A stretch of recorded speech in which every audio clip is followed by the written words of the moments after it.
Want to see something crazy?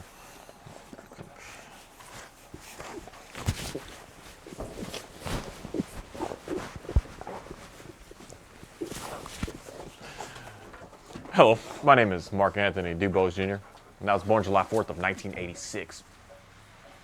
Something I want to talk about today is, I don't know why, but I'm reading the book of Exodus again and really just getting a good understanding of this hardened heart. And a lot of times we're out here thinking that someone out there that's against you, someone out there that is putting pressure on you, someone out there that don't like you and that's what's making your life so hard.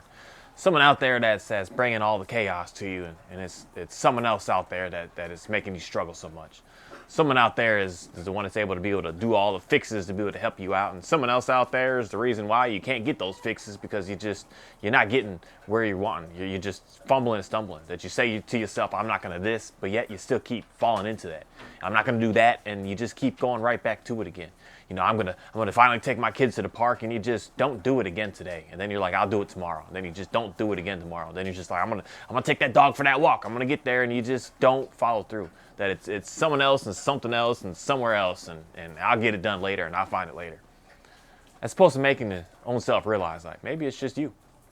Maybe it's you that's not doing what you want to do. That you're hardening your own self because you don't maybe know where to go, know what to do.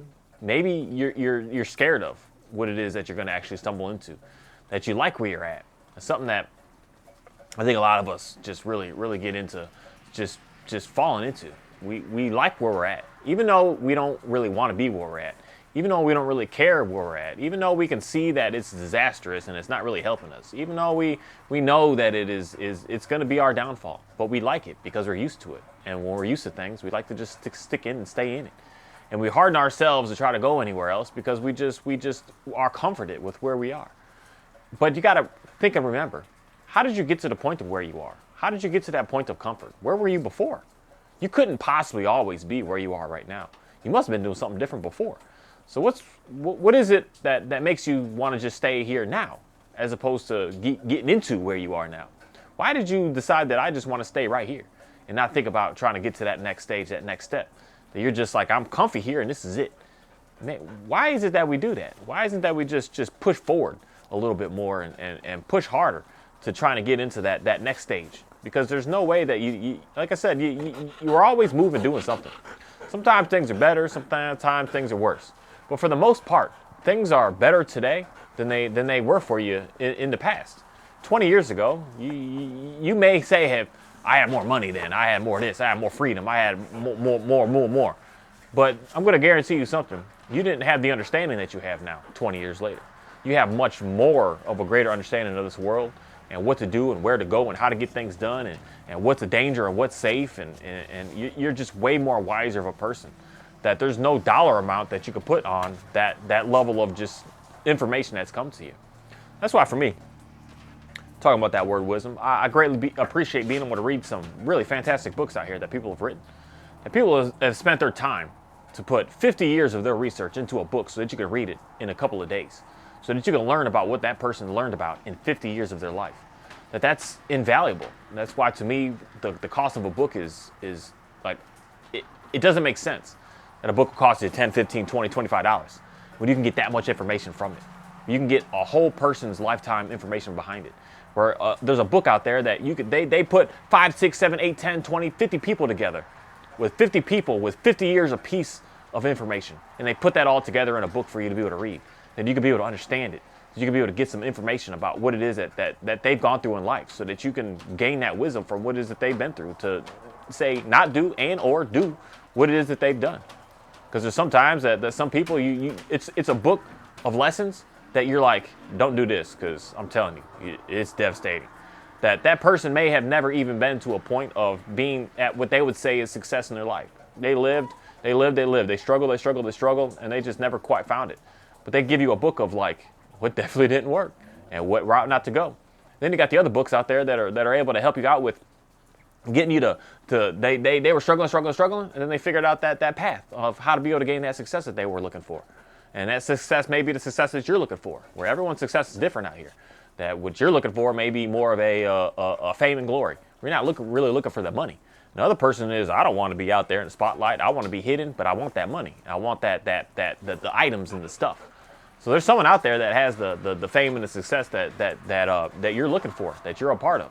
And they've written a book to be able to give you all the information. That they're now 80 years old, and they've written 5 or 6 books throughout their past 60s, 70s, and 80s to be able to give you that information on how to be able to get to where it is that they've gotten to, and all the struggles that they did, and to be able to get past, be able to get through. And then there's a very interesting book out there that is absolutely amazing.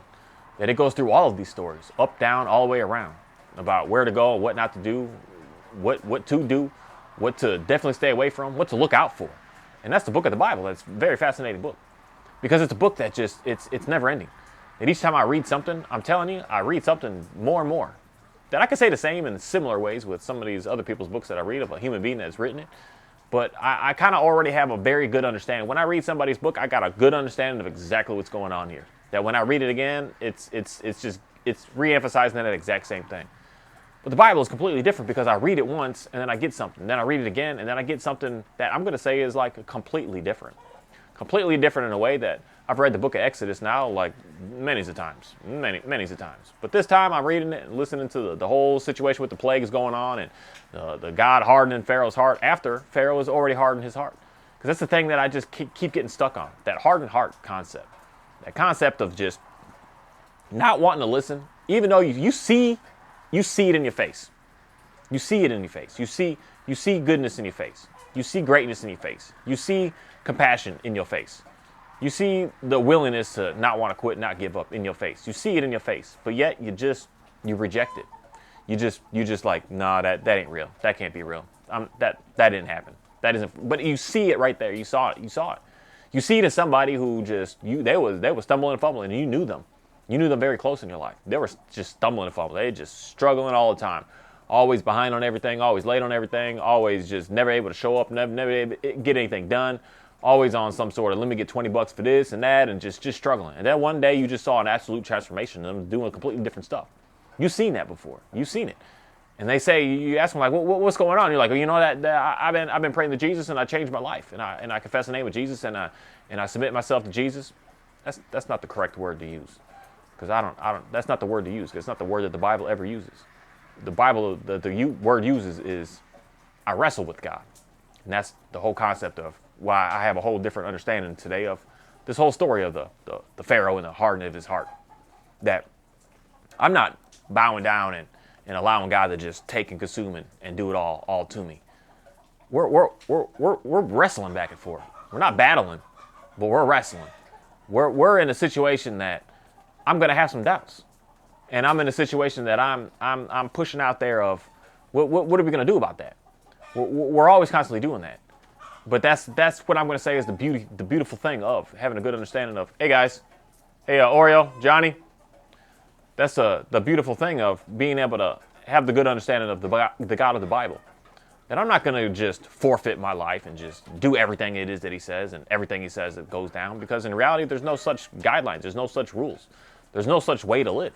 There's no way that it just points out, if you do this, your life's good. And you're never going to have any pain, any drama, any issues, any situation. You're just good.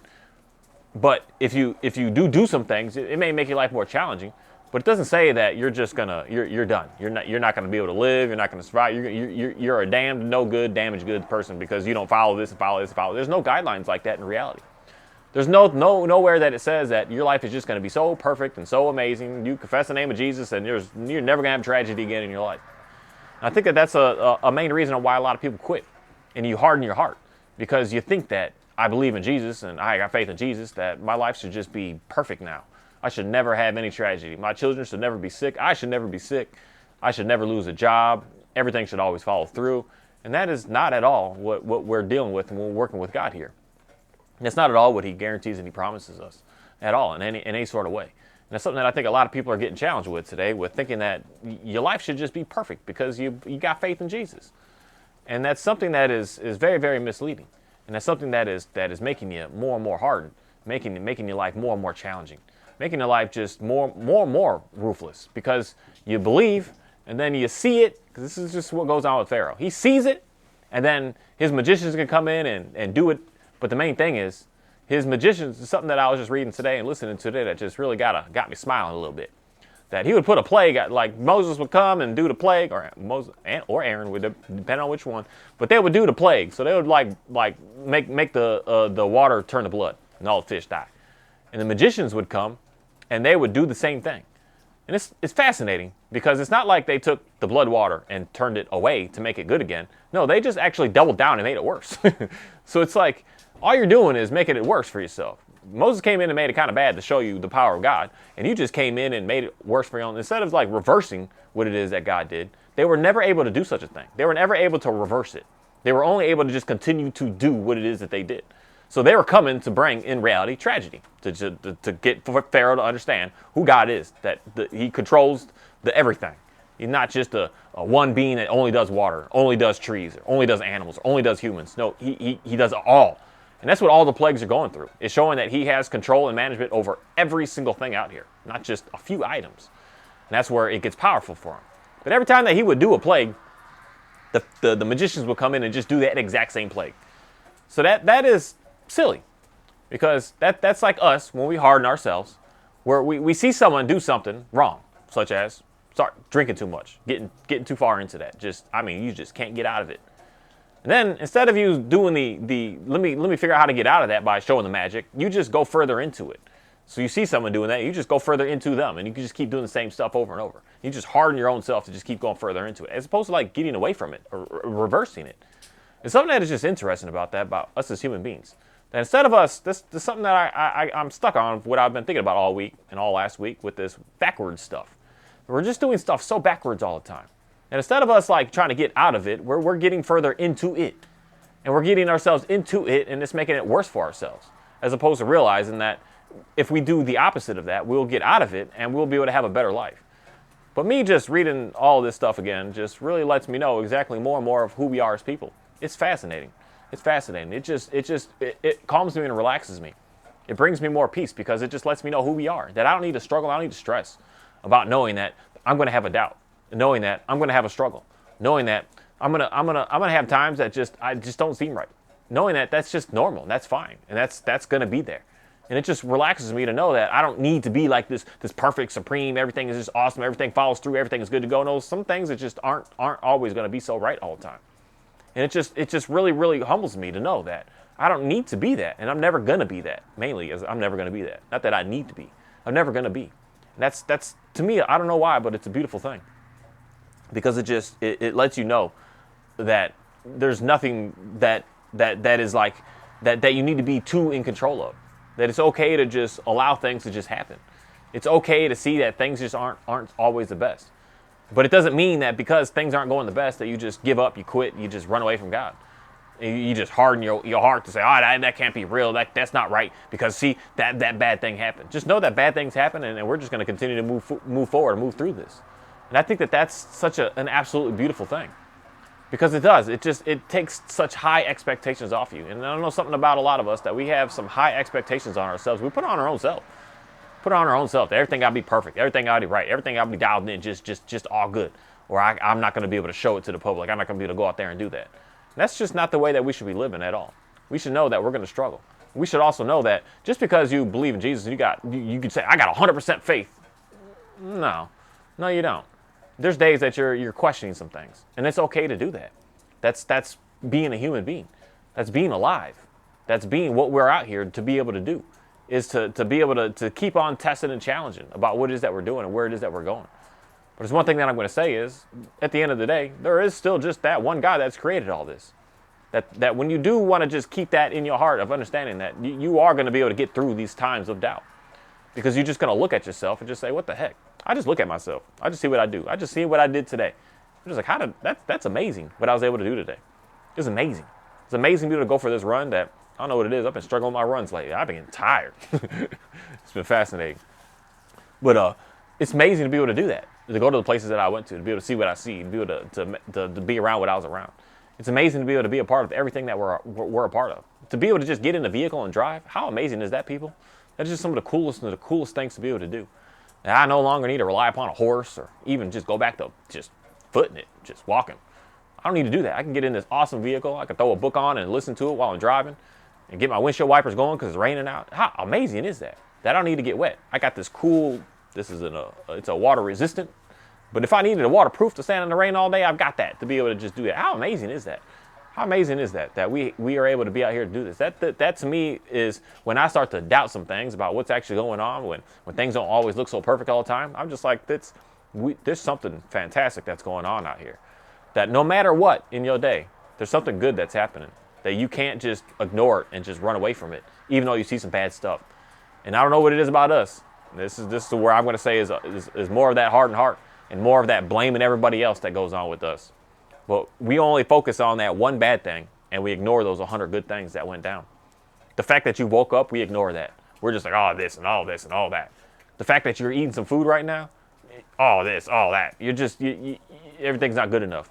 The fact of what the type of food that you're eating right now, oh, that's not good enough. I wish I had this, I wish I had that. But yet you're able to still just eat and drink something today.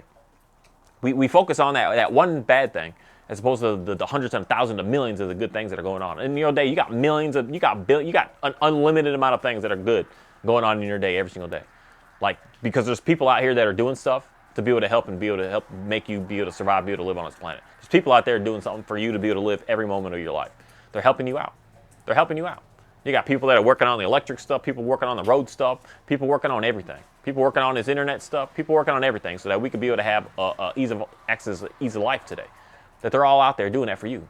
There's an unlimited amount of people out here that are doing that for you, just for you. That's amazing. But we don't focus on things like that. We focus on, I don't have enough, and I don't have this, and I don't have that. And the world did this to me, and the world did that to me, and the world is all about this to me, and the world beat me down. No, it's got nothing to do with it. It's just you. You. What you look at the world like, how you view the world, how you see the world. The world is an amazing place. But you can look, if you want the tragedy, you can stay, you can focus, you can stay in it. You can stay all in it. Or you can look at all the great things that are going on. You can look at all the death. Or you can look at all the life, all the birth, all the new creation. You got two ways of looking at life and reality that way. Some of us look at all the death. Oh, this person dead, this person dead, this person dead. As opposed to just saying like, oh, this person's been born. We got 18 babies that were born in our hospital just today. Like, that's amazing. That's absolutely amazing. These people are out there willing and wanting to be able to bring new life to this planet. It's amazing. But you can stare at 5 people passed away today. Five people are killed today. You can stare at that. But there's a completely different opposite side of this out here that we should most likely focus more of our time on. It's not the world that's doing this to you. It's just you and what it is that you want to pay attention to. What is it you want to see? What is it that you want to focus your energy on? That's what information is going to be fed to your phone all day long. What information is going to be on your YouTube feed, what information is going to be on your Twitter feed is what it is that you're looking to see. And if you're looking for hate and strife and chaos, it's there. It's there. It's going to feed it to you all day long. But if you're looking for the beautiful things that are coming along in this planet, it's there. It's going to be fed to you all day long. It's fed to you all day long. Like me on my Instagram, all I see, I don't know what it is. I like me some baby animals. But I just see baby bears and baby chickens and baby ducks, baby zebras, and I think the cutest thing that I just seen was that baby bear. They were out there just brushing it. I'm like, that's just the coolest thing ever. How can you be so close to a baby bear like that? It's just so neat. That's what I see. The new creation of the things that are out here that were created for us to be able to see, experience, and be able to witness. These little puppies that are running around doing what they're doing. That's what I get on my Instagram. I don't know what comes on your Instagram. Is it females? Is it males? Is it laughing things? Silly little joke things? No, I like seeing the world, the creation. And it's something that just really just uplifts me each day when I see that. I spend about 15 minutes a day looking at it. I'm like, that's just the cutest thing. Look at that little baby bear. It's just the cutest thing. You never seen one before? Check it out. The little hands are just, they're so fascinating. That just is amazing. And it's not what the world is trying to do to me. It's what I'm trying to do to the world. What I'm trying to go out there and get. What I'm trying to put myself into. And as soon as I realize that, the more I realize like how great and amazing this world is. It's not someone else that's doing this to me. I'm doing what I want to do. I'm seeing what I want to see. I'm being a part of where I want to be a part of. I'm not going to allow, even if the world were to try to bring something to me, I'm not going to allow that to happen. I'm going to go ahead and go over there instead. And then the more that I go over there and do what it is that I'm doing, the more that I'm going to realize that the world really isn't going to be what affect me. And it's something that more and more of us should really focus more of our time and our energy on. Stop blaming everybody and just blame yourself. Stop blaming everything. And just, I'm telling you, I'm going to say it again, just blame yourself for what it is that's going on. And you're really going to be able to have an absolute change of heart. Because the reason that you're so stiff-necked and so hard with what's going on is because you're doing that in your own self. You're pushing everything away your own self. You're allowing all this drama and this chaos to come into you. You're pushing it, you're forcing it in. You're forcing it in. You're not pushing it away. You're like, gimme, gimme, gimme, gimme. And for some of us, we look at tragedy as a way to like, well, they're doing worse than me, so it makes you feel better. No, it doesn't. It doesn't make you feel better to see someone else hurting. It makes you feel better to see someone else doing better because you helped them be able to get better. That's what's going to make you feel better. That's something that I think is very, very powerful. And with that, I would just want to say thank you for a nice rainy day. It rained all last night. It's raining pretty much all evening right now again. And for me, that's an absolute blessing, and it's an absolute amazing thing. That it's slows some things down sometimes because some projects I want to do out here and don't really want to do it in the rain, but it allows for growth to happen that is just absolutely amazing. It's something that I couldn't and we couldn't as humans be able to do. That's something that God has provided to us for free, whether you believe in Him or not. He's giving you this amazing rain to be able to be a part of.